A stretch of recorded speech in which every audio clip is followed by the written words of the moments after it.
ماہ مبارک رمضان میں عرض کر رہا ہوں، علی اس حقیقت کا نام ہے، علی اس کردار کا نام ہے، علی اس سیرت کا نام ہے جس سیرت کی ایک ایک ادا کو قرآن نے اپنے مخصوص اسلوب میں محفوظ کیا ہے، یہاں تک کہ اللہ اکبر۔ ایک بات عرض کروں، دنیا کے لوگ کیا رزمیہ لکھیں گے اور کیا عالمیہ لکھیں گے؟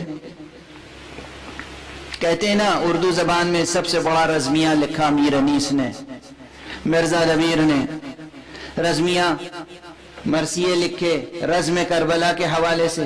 رزمیہ کہتے ہیں میدان جنگ کے واقعوں کا مؤثر شاعرانہ بیان، اسے کہتے ہیں رزم نگاری۔ اپنی مختصر الفاظ میں اس وقت تیزی سے کہہ کے آگے بڑھ رہا ہوں۔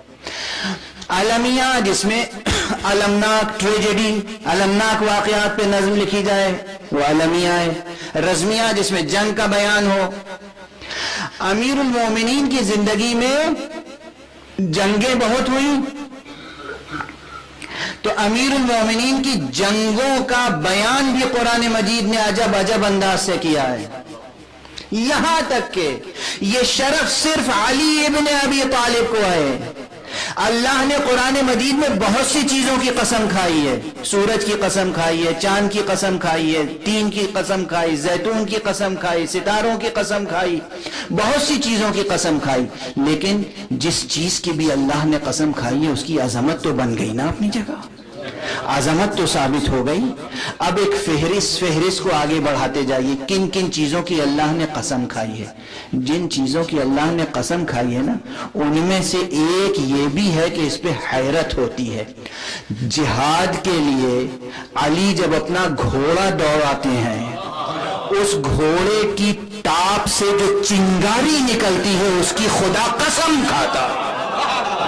قرآن بسم اللہ الرحمن الرحیم والعادیات ضبحا فالموریات قدحا فالمغیرات صبحا فأثرن به نقعا فوسطن به جمعا، یہ کس منظر کا بیان ہے؟ علامہ مفید لکھتے ہیں ارشاد میں کہ اس جنگ کا حال، اس واقعے کا حال بڑے بڑے فقہا نے، علماء نے، مؤرخین نے، روات نے، محدثین نے نقل کیا۔ یہ سب الفاظ شیخ مفید نے یوں ہی نہیں لکھا ہے۔ اولا شیخ مفید خود علم و معرفت و تحقیق کے جس درجے پر فائز ہیں اس کا اندازہ کیجئے، یعنی شیخ صدوق کا رتبہ تحقیق کے میدان میں شیخ مفید سے بہت کم ہے۔ شیخ صدوق منبر کے پہلے زینے پہ ہیں، شیخ مفید منبر کی شہنشین پر ہیں، اتنا فاصلہ ہے شیخ صدوق میں اور شیخ مفید میں۔ شیخ مفید کہتے ہیں فقہا نے، علماء نے، محدثین نے، محققین نے یہ روایت نقل کی ہے کہ پیغمبر صلی اللہ علیہ وآلہ وسلم مسجد میں تشریف فرما تھے، ایک شخص آیا وادی رمل سے، ایک شخص آیا اور آنے کے بعد حضرت کے سامنے بیٹھ گیا اور اس انداز سے بیٹھا جیسے کوئی پریشان انسان بیٹھتا ہے۔ کہا یا رسول اللہ میں وادی رمل سے آ رہا ہوں، وہاں کے لوگ آپ کے خلاف سازشیں کر رہے ہیں اور ان کا منصوبہ یہ ہے کہ وہ مدینے پہ شب خوں ماریں، راتوں رات آ کر حملہ کریں اور یہاں مدینے میں ویرانیاں ہو جائے، آپ کی جان کو خطرہ ہے، حوزہ مسلمین کو، اصلاً مسلمانوں کی جان کو خطرہ ہے، کیپٹل جو اسلام کا ہے اس وقت سب کچھ وہی ہے مدینہ۔ حضور نے فوراً کہا کون ہے جو وادی رمل کو جائے؟ ایک صاحب اٹھے، کہا لو علم جاؤ، کافی لوگوں کو ساتھ کیا، گئے اور وہاں وادی رمل پہنچے۔ ان لوگوں نے پوچھا تم کون ہو؟ انہوں نے اپنا نام بتایا، کہا واپس چلے جاؤ۔ روایت ہے۔ اب میں مزید حاشیہ آرائی کا وقت میرے پاس بالکل نہیں، کہا واپس چلے جاؤ اور وہ واپس چلے آئے۔ سبحان اللہ، بھی کھڑے ہی کیوں ہوئے تھے آپ؟ یا رسول اللہ ہمیں بھیج دیجئے۔ جب واپس چلے آئے حضور نے کہا اب کون جائے گا؟ ایک صاحب اور کھڑے ہو گئے، کہا جاؤ بسم اللہ جاؤ۔ وہ بھی گئے، پہنچے، ان لوگوں نے پوچھا نام تمہارا نام کیا ہے؟ نام بتا، کہا واپس جاؤ۔ اچھا، اور واپس چلے آئے۔ کچھ اپنی قد و قامت کی بھی غیرت نہ آئی، واپس۔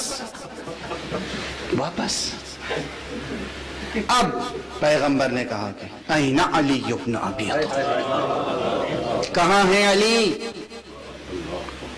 علی نے فرمایا انا ذا یا رسول اللہ، جی میں حاضر ہوں، میں حاضر ہوں۔ کہا لو علم، جاؤ۔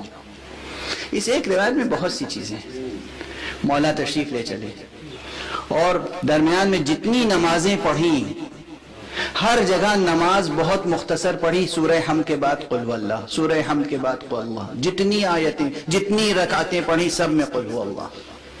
پہنچے وقت سحر، انتظار کیا، نماز کا وقت جیسے ہی ہوا فجر، نماز پڑھی اور آگے بڑھے۔ تعقیب نماز میں جہاد کیا۔ جہاد کیا اس طرح کہ وہ دشمنوں کے قلب میں پہنچے، جسے قرآن تصویر کشی کر رہا ہے، قرآن تصویر کشی کر رہا ہے، قلب میں بالکل وسط میں پہنچ گئے۔ اور اس کے بعد ان لوگوں نے حسب عادت کہا تم کون ہو؟ کہا میں اللہ کے رسول کا رسول ہوں۔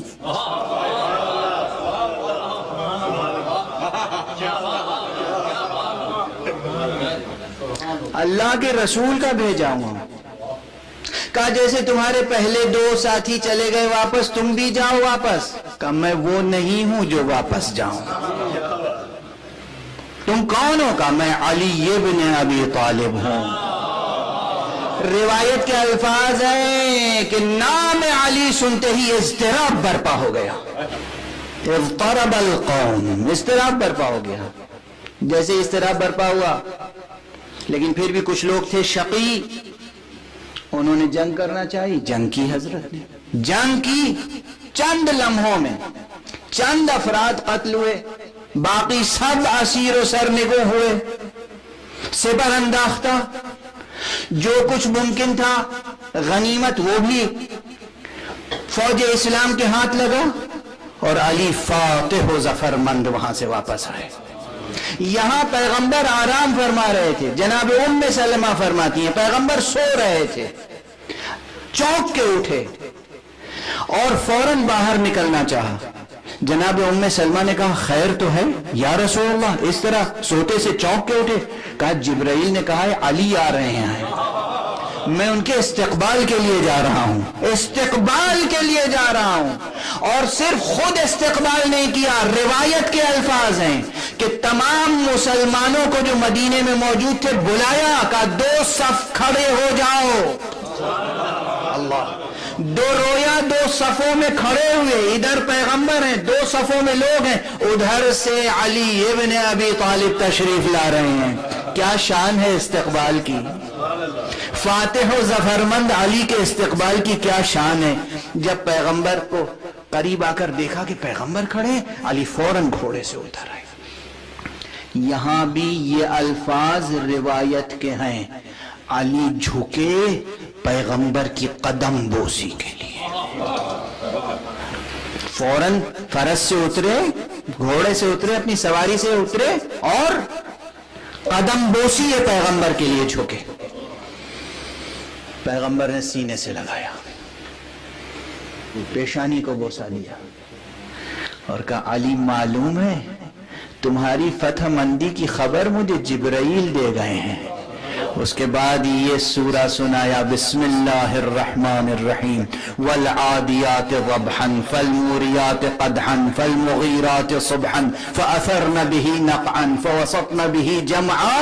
یہ سورہ عادیات اس جنگ ذات سلاسل یا جنگ وادی رمل اور فتح علی ابن ابی طالب کی شان میں نازل ہوا، اور جس میں قسم کھائی گئی جن چیزوں کی، ان میں وہ چنگاری بھی ہے جو علی کے گھوڑے کی ٹاپوں سے نکلی ہے۔ جب قرآن علی کی خاک قدم نہیں، علی جس گھوڑے پہ سوار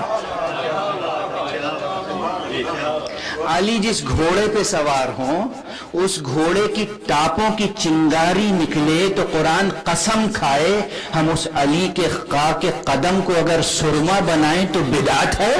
سنیے، یوں ہی نہیں، اسی موقع پر پیغمبر نے وہ یادگار حدیث ارشاد فرمائی ہے، اے علی، جب علی نے پیغمبر کے قدموں کو بوسہ دیا ہے، قدم بوسی کے لیے جھکے ہیں اور پیغمبر نے انہیں سینے سے لگایا ہے، اس وقت فرمایا، اے علی، اگر مجھے یہ خطرہ نہ ہوتا، اگر مجھے یہ اندیشہ نہ ہوتا کہ تمہارے بارے میں لوگ اسی طرح غلو کریں گے جیسے عیسی ابن مریم کے لیے غلو کیا ہے، کہ انہیں الوہیت کے درجے پر پہنچا دیا، خدا ماننے لگے، تو میں تمہارے فضائل بیان کرتا، اتنے فضائل کہ لوگ تمہارے قدموں کے نیچے کی خاک اٹھاتے اور اتنی خاک اٹھاتے کہ چشمے ابل پڑتے۔